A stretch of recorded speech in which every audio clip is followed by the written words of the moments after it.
My name is Marnita Harris, and I am the Vice President of Economic Equity and Inclusion at the Detroit Regional Chamber. I am happy to be here this morning with Ms. Carolyn Cassin, who is the President and CEO of Michigan Women Forward. And Thank you. she and I will spend time today discussing why economic equity and inclusion is important for businesses and the Detroit community. Carolyn, thank you for taking the time to contribute to this series this morning. How are you today? I'm great. Thank you so much for asking me. This is one of my favorite topics. So I love that I have a chance to talk with you and with everybody at the Detroit Regional Chamber. Okay, so can you take just a moment? I like to open with so everybody can hear who you are. Can you take a moment to talk a bit about you and your background? Okay. Well, my background was really in the healthcare industry. I was had always been in a leadership position in the organizations that I serve, and I would say that my career is deeply rooted in social, economic justice, and I care very much about finding problems in this organizations that I work for and trying to resolve them and trying to make them more equitable. And so in my healthcare career, the problem that I was seeking to change was really about how patients and families were treated at end of life care. And so I spent about 30 years trying to develop an alternative to traditional care at end of life. And we created something called hospice. It started back in the 70s and 80s. I was really not in that very first wave. I was in the second wave. I started out in the nonprofit sector and really tried to champion a new way of thinking about care at the end of life, that people had their own ability to make decisions, that decisions shouldn't be made for them, that people had a right, and to have the last phase of their life uh, be determined by their values and the things that matter to them. And they could live the last phase of their life in the way that they chose, and they could direct that. And that was it doesn't sound like much today, but that was a pretty revolutionary thing Mm-hmm. to be talking about, because when we go into a healthcare system, we hand ourselves over to the experts, Right. the people who know a lot more than we do. And we kind of turned that upside down and said that people at the end of life have to Mhm. really be their own experts. We can add uh, expertise when it comes to medical care and nursing care and supportive care, but we can't make this trajectory change. So what would you like it to look like? And Mhm. so that was what I spent the first 30 years of my life doing. I think it was a very successful career. Mhm. I ran or started three organizations and three companies in the nonprofit sector, and then one for-profit company that was a company that eventually went public, called Vistacare, and we ended up becoming the first national hospice company in the United Mhm. States. And Mhm. that company sold in 2009. And I came back to Detroit to see if I could change the Thank you. world somehow in Detroit. So I began to really look for something to do that would be important and meaningful. If those of you who remember what 2009 was like, we were in the midst of a severe recession, and some called it a depression, but it was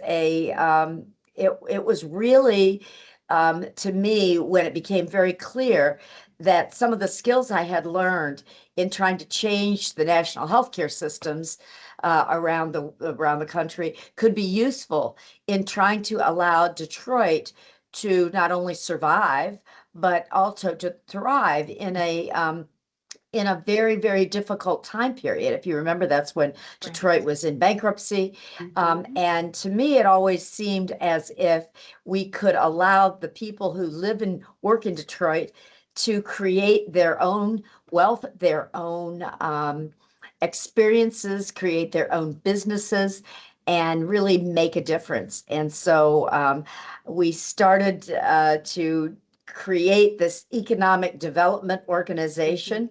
It used to be the Michigan Women's Foundation. We morphed into the Michigan Women Forward, Mm-hmm. and we are now a CDFI, a Community Development Financial institution, and we invest in and loan money to men and women and people of color who want to start and grow a business but haven't had the opportunity or hadn't had access to capital. So that's what I've been doing for the last 15 years. And I think we're doing a good job Oh, upending yes. the status quo and investing in people who no one would ever invest in before. And so it's been very exciting. And I've led this organization now for the last 15 years. And I think we've made big Great. progress. Yes, you've made progress, great progress. And then, I know so many people when you say, oh, you hope you can be for sure everything that you've done has been impactful. I have friends and family who have depended on hospice and how hospice has been so helpful to our community without even knowing, having that ease of understanding of how you can transition in a better way with you have control over it. And Right. then yes, and then Michigan Women Forward, the impact that it has made in entrepreneurial in the startup community is just amazing. So Great. I'm Well, glad I'm you took glad. the That's nice time to to. hear. It's nice to hear. I was honored at one point for starting the first urban hospice care. I started it here in Detroit. Because I have this fundamental belief, I don't know where I got this from, but I think that all people are created equal. Um, and um, it seemed to me to be very fundamental, and everyone should have equal opportunity. And that wasn't true in the American healthcare system 30 years ago.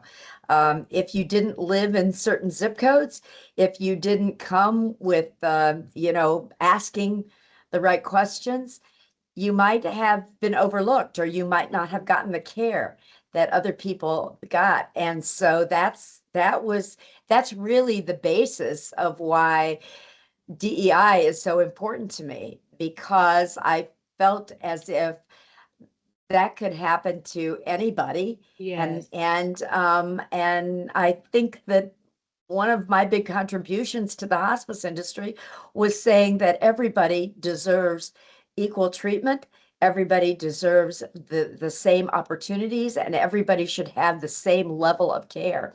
And so we started what became known as the first urban hospice care Okay. in the United States, right here in Detroit.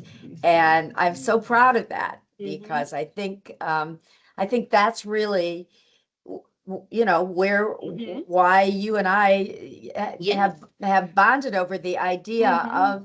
of why does DEI make a difference? Right, right. And so you just essentially really answered the first question. Why is it important? Why does it matter? And why is it important? And then you also added on to, I said my next question was gonna be, why is it important to the Detroit region? Well, I do want to talk about why it's important to Michigan Women Forward because, Mm-hmm. Michigan Women Forward could have stayed in our foundation lane. We Mm-hmm. could have, raised money.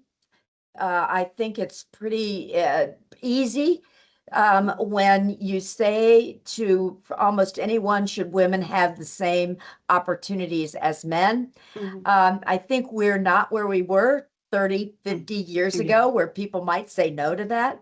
I Mhm. think everybody says yes, they should have them.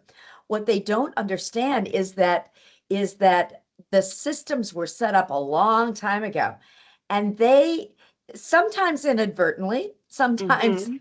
I think very consciously, Mhm. still keep people from getting equal access to funding, equal access to information about how to grow and start a business. But I think everybody agrees that it should be different, Right. but nobody's willing to do the hard work and tackle why isn't it different? And that's really what I think your job is. And that's what my Right. job is every Mhm. single day. I want to get up and create an economic system that is an equitable economic Mhm. system.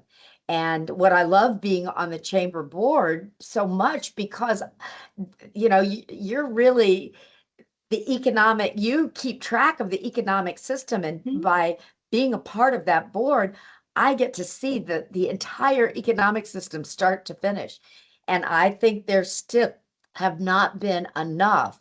um, if you when I first went on the board, there weren't enough women, there weren't Mhm. enough people of color, there weren't enough people who had not grown up in the in the large companies, Mhm. and they didn't have equal access Mhm. always to decision makers, didn't have equal access to capital. And so by my service on the board, I think we Mhm. have made huge strides, not just because of me, Mhm. but because of all the same value system. Yes. The Detroit Regional Chamber, I believe, now has the same value system Right. as I do, and I feel very in tune with what you're trying to do there, because you get up every day, as does the leadership team and every member Mhm. of your staff, and try to figure out how we could do things better and how we could Mhm. do things differently. Yes, and we are very thankful for leadership from board members like you who really, have those beliefs, support us in efforts, and then also provide great guidance for us as an organization as we move forward in these spaces. My next question is, how can businesses benefit from economic equity and inclusion practices and initiatives? I think it's pretty obvious, unless you haven't had exposure to a very diverse um, organization. If you haven't, I think anybody who's worked in an organization where there is a lot of diversity of thought, diversity of the people who work together, and so then if you step back and you say, well, what should the economy look like? Well, it should look like the people who live in that community. It should look like an organization should look like the people who work They and serve. live in that community. And in a majority minority city like Detroit, it's why I love being in Detroit, because I've told many people this, that we are a glimpse into what the United States is going to look like Mhm. in 20, 30, 40 Yes, years. yes. The majority of Americans are not going to look like me. They're going to look like you in 20 years, Mhm, because we have been a country that has welcomed mm, people. And I think we're finally living up to the promise of wanting it to be more equitable. mhm, And we said mhm. it, we've always said it, but we didn't always live up to it. Yes. But we're here to say that, that's happening now. And Yeah.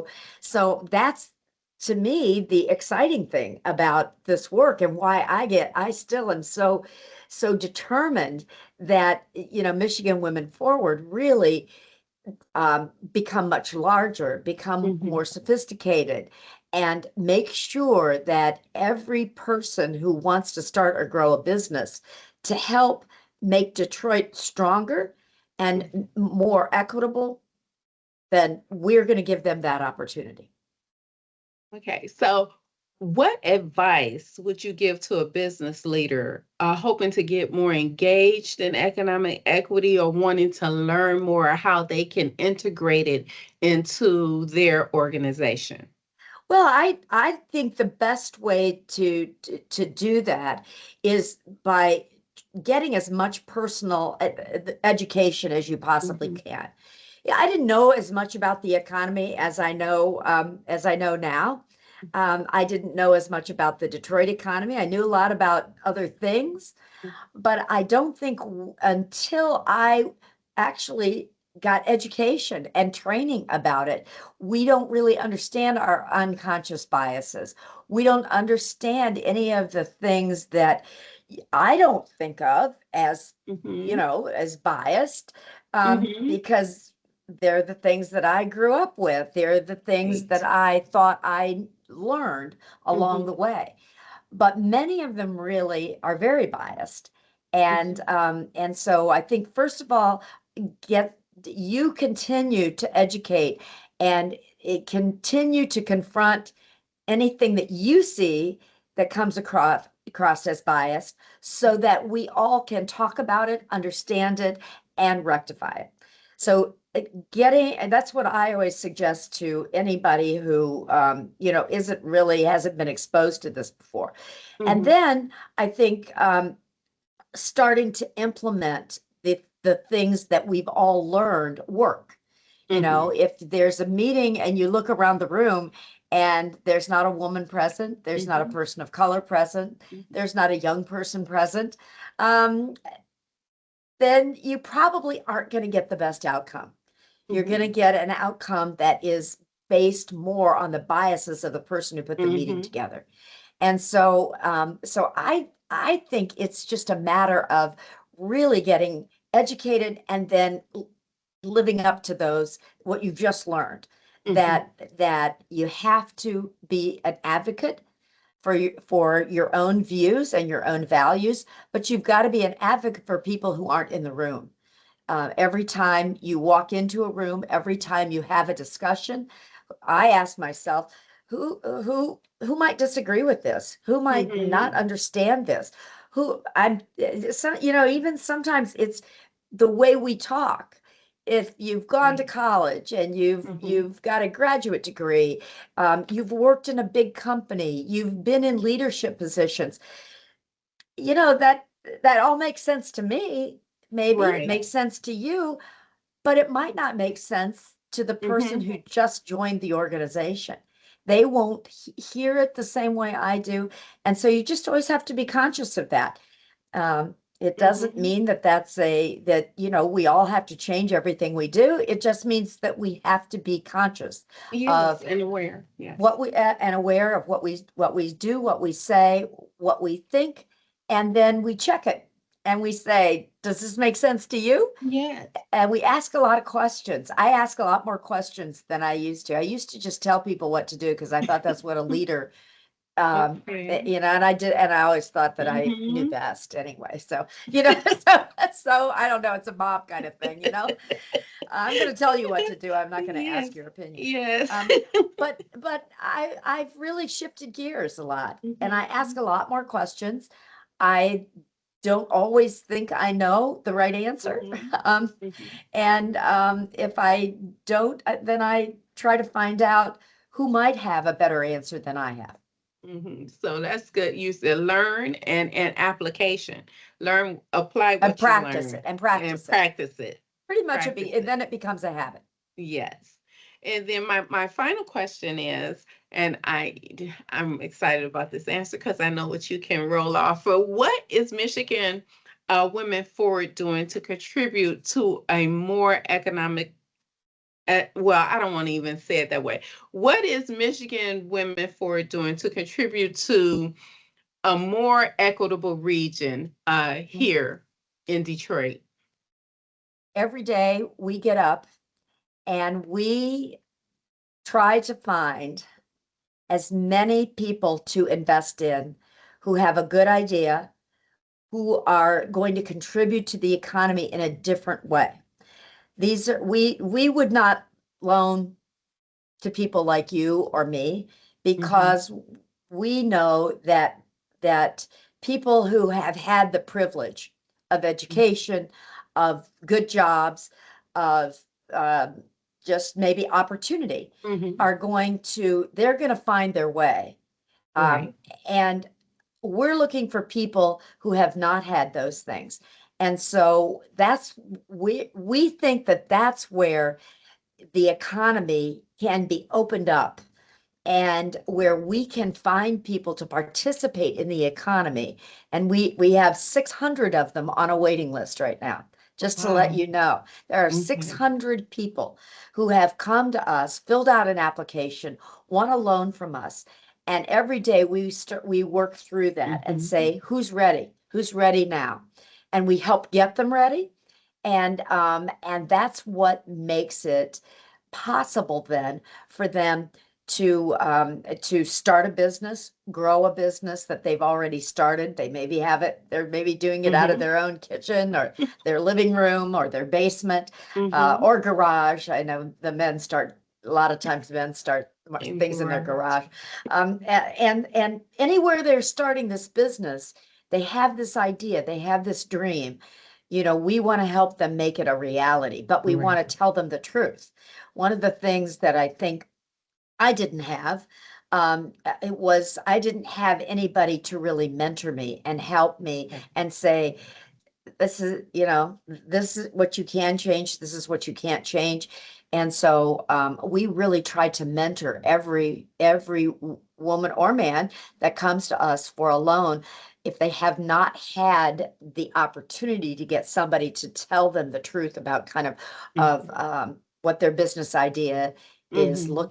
looking like and what they need to do to make it a reality. It's not easy. It's very, very hard. So I think our contribution is bringing people to the table, bringing people who nobody would think might have a good business idea and giving them the opportunity to succeed. We can't make them succeed, but we can give them the opportunity to succeed. Yeah. And that changes the economy. It will Yes, it look different. does. It will feel different. It will be, you know, a very, very different place to live and work. And that's why I think it's so important for Detroit. Thank you so much. That is like, I very much kind of watched how Michigan Women Forward has expanded from the beginning Right, and the type of funding, like the annual dinner. That right, is the most exciting thing because you get to hear about all these different type of businesses and then having that, coming from a business association, the chamber, and thinking about having that mentorship to right, let you know that maybe I'm not going down the wrong road right, this way. And if you're providing a mentorship, because a lot of times you might just need that one piece of advice right. that takes you over and takes you into the overall goal of the Right. organization that you're trying to build. So I want to say just thank you for all that you have. You have laid lasting, successful, caring, and that's very important, caring footsteps in the Detroit region. I thank you so much for your leadership with Michigan Women Forward, with everything that you've done with hospice and setting that up, and your other ventures, because there's other ventures that Right. you've done as well, and just being such a great leader here at the chamber as a business leader in the Detroit region and a good mentor for me.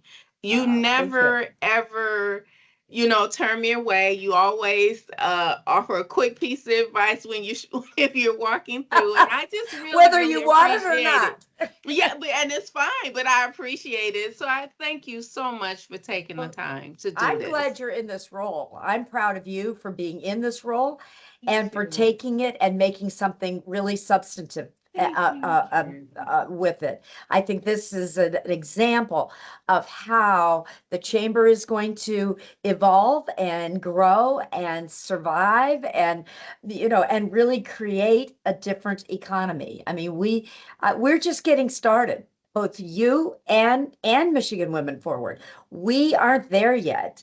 We are on a long journey to Yes. upend, you know, Mm-hmm. hundreds of years Uh-huh. of an Working economy together. that was built by people who didn't look like either of us. Right. And so we have a lot of work to do. Yes, And we do. things don't happen. And one of the reasons why I think it's important to be supportive of each other Mm-hmm. is that it is the only way we create this groundswell.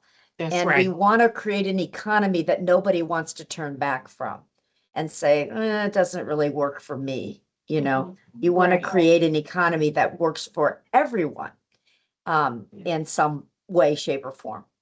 Yeah, and keeping the momentum going, Mhm. because I always think about um those behind us. What are we That's leaving in right. That's space right. for them? And we That's right. want to leave them something great to Yep. grab onto, to step That's right. into, and to keep our economy moving forward here in Southeast Michigan and in the Detroit region. So, again, thank you so much. Thank you. Thanks for including me in this. Let me know what I can do to help. I will. I will. I will. Good. I count on that because that's the only way it's going to work. And I think we have been far too competitive in this country and need to be far more collaborative. Yes. If we can just focus on how much better we'll all be together, I think Thank- the world will be a better place and the Yeah. economy will be a better place. Which is very important because the economy helps the world be a better place. That's Everything. right. So.